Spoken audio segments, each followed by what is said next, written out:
इतकी मन लावून ऐकणारी, इतकं मन लावून कीर्तन करणारी, भजन करणारी गुरुमा साहजिक आहे की सद्गुरूंच्या नजरेतून चुकणार नाही. म्हणून न कळत त्यांचंही एक प्रेम गुरुमांवरती बरसायला लागतं. आता बघा, गुरुच्या मार्गात आहेत, गुरूंच्या इथं जातोय, आपल्या मुलांसहित जातोय. एक जोडपं गुरुजींना म्हणतंय, आम्ही इतक्या वर्ष येतोय, आमची मुलं तुमच्या बरोबर किती येतात, पण तुम्हाला हीच का आवडते? हसले सद्गुरू. त्या दिवसाचा साधना झाली, सत्संग झाला. सत्संग झाल्यानंतर गुरुजींनी एक प्रश्न विचारला. प्रश्न विचारल्या पटकन मुखातून उत्तर आलं. गुरुमांनी दिलं पहिलं उत्तर, आणि त्यांनी त्या जोडप्याकडे पाहिलं. इतकं एकाग्र बुद्धीनं ऐकणारी. या मार्गामध्ये काय लागतं तर गुरुतत्वाला हे मन चिकटलं पाहिजे. आणि या मार्गामध्ये काय लागतं तर संपूर्ण समर्पण लागतं. जोपर्यंत समर्पण नाही तोपर्यंत हा मार्ग अधुराच आहे. सहजोबाईंचं 18व्या वर्षामध्ये 85 भजनांचं एक पुस्तक पहिल्यांदा प्रकाशित झालं. कितव्या वर्षी? 18व्या वर्षी. आणि त्यातलं हे भजन फार सुंदर. आपण ऋषिकेशमध्ये सुद्धा आपण त्यावेळेला रेकॉर्डेड होतं. राम तुझे गुरु ना विसरू, गुरु के संग हरि को न निहार.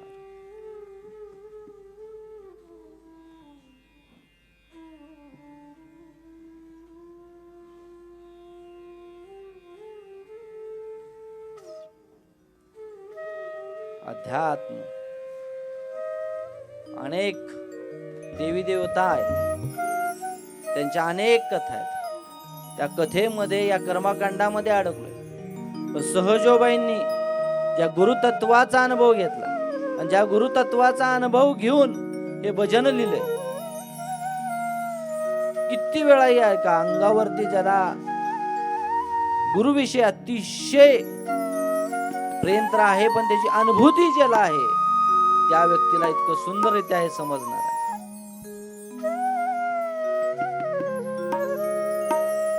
राम, भगवंत राम. एक वेळ मी रामाला पूजणार नाही, पण मी गुरुला विसरू शकत नाही. त्याची अनेक उदाहरणं पुढे भजनामध्ये दिली. अरे, भगवंतानं जरी जन्म दिला असेल तर जगायचं कसं कुणी शिकवलं? भगवंतानं हे पंच इंद्रिय दिलं, त्यांचे विषय दिले, पण त्याच्या या विषयातून या ज्ञानेंद्रियांना बाहेर कसं काढायचं शिकवलंय कोणी? भगवंतानं ही माया जोडली, संसार जोडले. या संसारात अडकवायलाही कुणी शिकवलं? आणि अडकलेल्या या संसारामधल्या मनाला बाहेर कोण काढणार?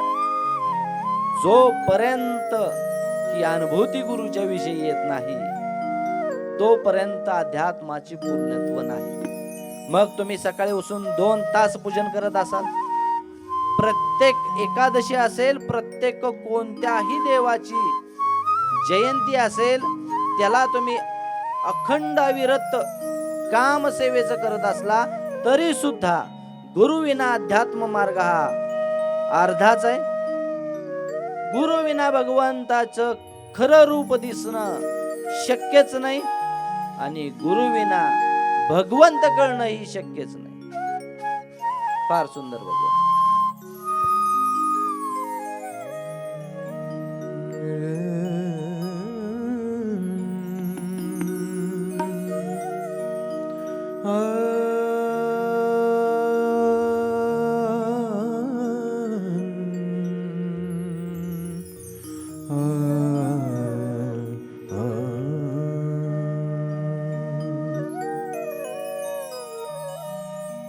राम तजो पै गुरु न बिसारो, गुरु के संग हरि को न निहारो। राम तजो पै गुरु न बिसारो, गुरु के संग हरि को न निहारो। राम तजो पै गुरु निसराओ, गुरु के संग हरि को न निहारो। राम तजो पै गुरु न बिसारो, गुरु के सम हरि को न निहारो।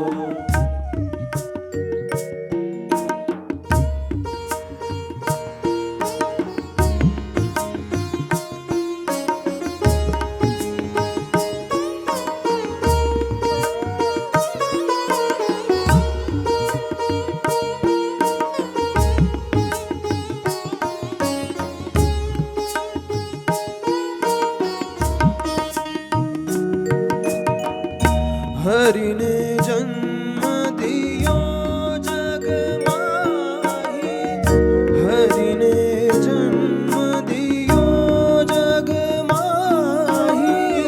गुरु ने आवागमन छुटाए, गुरु ने आवागमन छुटाए। राम तजो पै गुरु न बिसावे, गुरु के सम हरि को न निहारो। राम तजो पै गुरु न बिसारो, गुरु के सम हरि को न निसारो।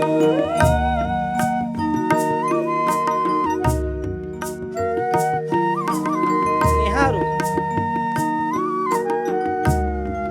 गुरुप्रमाणे मी भगवंताला रामाला बघू शकत नाही, पण गुरु हा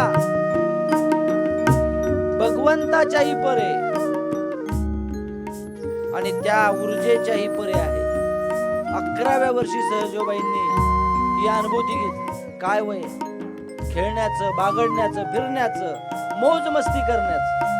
त्याचा अर्थ कुठल्याही संतांनी बालपण त्यांचं घालवलं असं नाही. त्या बालपणामध्ये तिची गुरुची ऊर्जा एकदा मिळाली आणि त्या आनंद बिंदूला तो मन गेल्यानंतर त्या उत्साहामध्ये अनेक भजन कीर्तन सहज त्यांच्या हातून आले.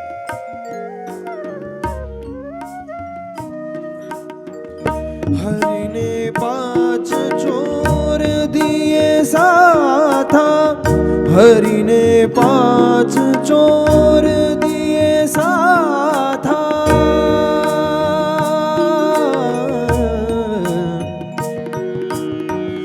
हरि ने 5 चोर दिए साथा, गुरु ने लई लुटाय नाथा, गुरु ने लई लुटाय नाथा।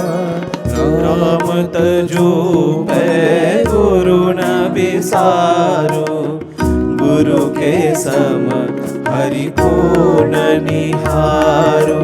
राम तजो पै गुरु न बिसारो, गुरु के सम हरि को न निहारो। 5 चोर, 5 चोर, कारण हे डोळे, हे कान, ही जीभ, ही त्वचा सदैव वासनेमध्ये करताय. किती कॉस्मेटिक निघाले तरी अपुरे आहेत, किती गाणी निघाली तरी अपुरी आहेत, किती पाहिलंय आपण तरी अपुरच आहे, किती चवी घेतल्यात, किती पदार्थ आतापर्यंत घालले तरीही जीभ शांत झाली का? त्यामुळे या मनाला चोरून बाहेर नेतात ते पंच ज्ञानेंद्रियाला चोर म्हणले संतांनी.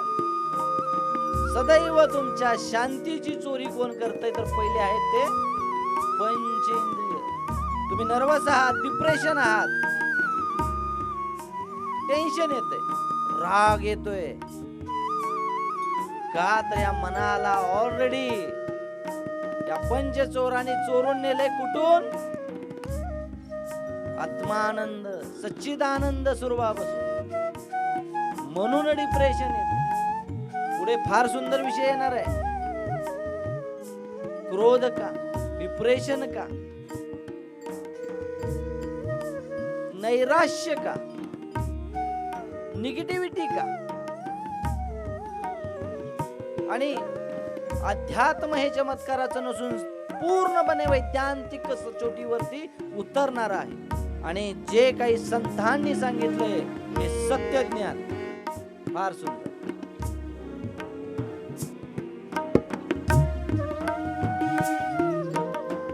हरिने कुटुंब जाल में गिरी, हरिने कुटुंब जाल में गिरी,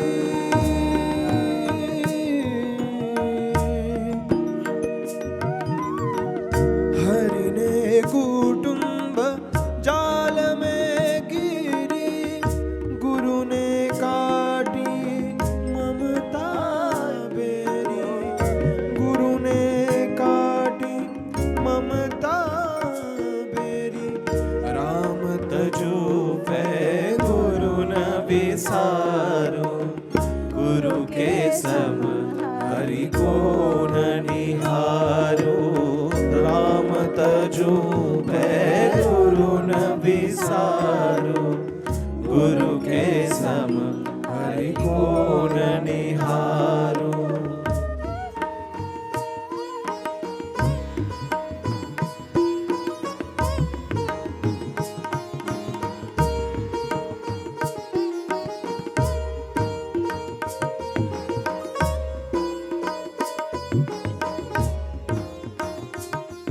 मन मदन मस्त आहे आपल्या आपल्या इच्छांमध्ये, इष्टाच्या रील मध्ये, आवडत्या पदार्थामध्ये. मन व्यस्त आहे आपल्या तरुणाच्या तरुणाईमध्ये. मन व्यस्त आहे संसारामध्ये मांडलेल्या सर्व व्यथा, यथा आणि मायेमध्ये. मग काय गरज आहे हरीची आणि या मनाला काय आहे गुरुची? एक दिवसानं भजन कीर्तन ऐकण्यानं न ही दोर तुटू शकते, न या मायेतून मन बाहेर पडू शकते. तात्पुरतं एक मनोरंजन. अध्यात्माची का गरज आहे? गुरुची का गरज आहे? सदैव आनंदाचा बहार, सदैव इच्छांची पूर्ती आणि संपूर्णपणे उल्हासित, उत्साही असं हे प्रभुत्व असणारं, प्रेरणादायी असणारं, मोटिवेट होणारं मन जर हवं असेल तर अध्यात्माशिवाय शक्यच नाही.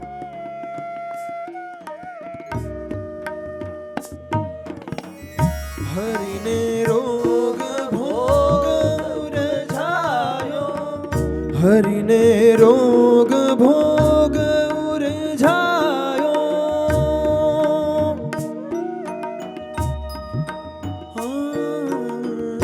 हरिने रोग भोग उरझायो, गुरु जोगी कर सब छुटायो, गुरु जोगी कर सब छुटायो, राम तजो पे गुरु न विसारो, गुरु के सम हरि को न निहारो, राम तजो पे गुरु न विसारो, गुरु के सम हरि को न निहारो.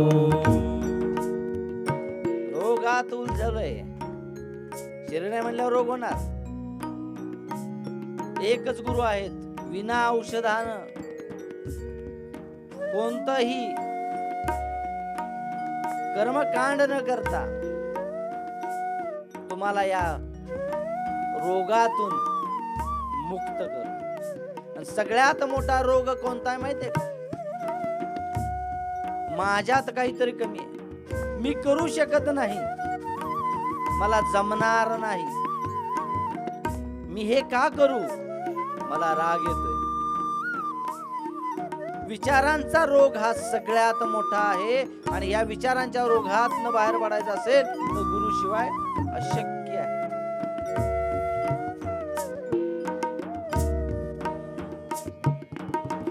हरिने मर्म कर्म भरमायो, हरिने कर्म मर्म भरमायो, गुरुने आत्म रूप लखायो, गुरुने आत्म रूप लखायो. राम तजो पे गुरु न विसारो, गुरु के सम हरि को न निहारो. राम तजो पे गुरु न विसारो, गुरु के सम हरि को न निहारो.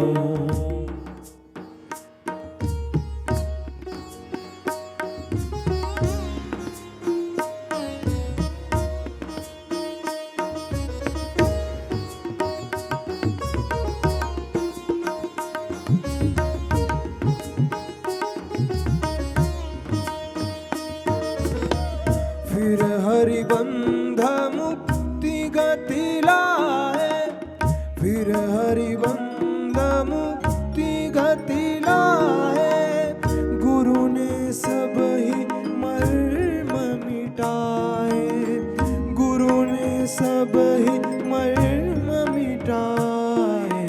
राम तजो पे गुरु न विसारो, गुरु के सम हरि को न निहारो. राम तजो पे गुरु न विसारो, गुरु के सम हरि को न निहारो.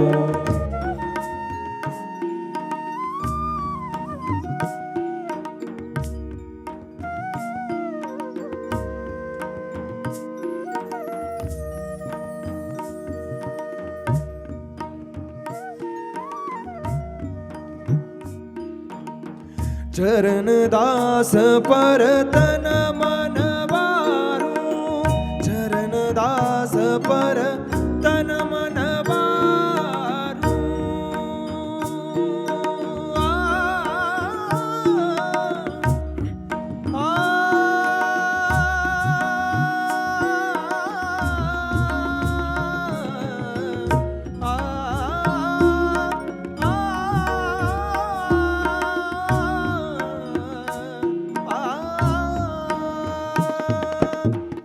चरण दास पर तन मन वारो, चरण दास पर तन मन वारो.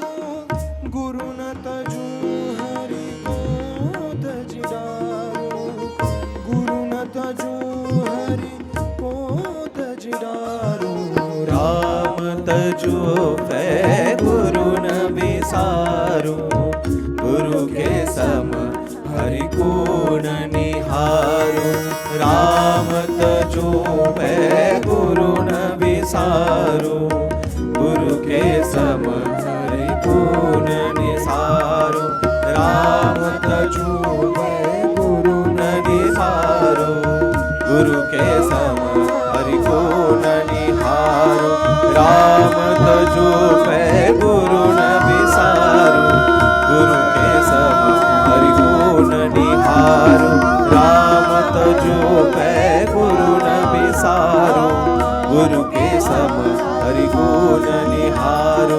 राम तजो पे गुरु न विसारो, गुरु के सम हरि को न निहारो.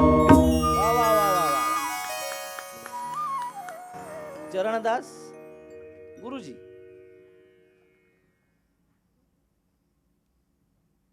दिल्लीला एक भेट झाली सहजोबाईंची, आणि तिथून चरणदासांचे खरे दासी खऱ्या अर्थानं समर्पण. त्याच्यानंतर चरणदासांनी शरीर सोडल्यानंतर त्यांची गादी सहजोबाईंनीच पुढे चालवली. त्यावेळेला महिला संत गादीवर बसतील, महिला संत गादी चालतील, कारण तो पुरुष प्रधान संस्कृतीचा एक काळ होता 18व्या शतकात. आणि त्या काळामध्ये सहजोबाईंनी एक सद्गुरू, एक पॉवरफुल आसन किंवा ठिकाण पुढे नेऊन दाखवलं. अनेक दोह्यांची रचना केली. केवळ कशामुळे? फक्त गुरु या 2 अक्षराच्या पावला.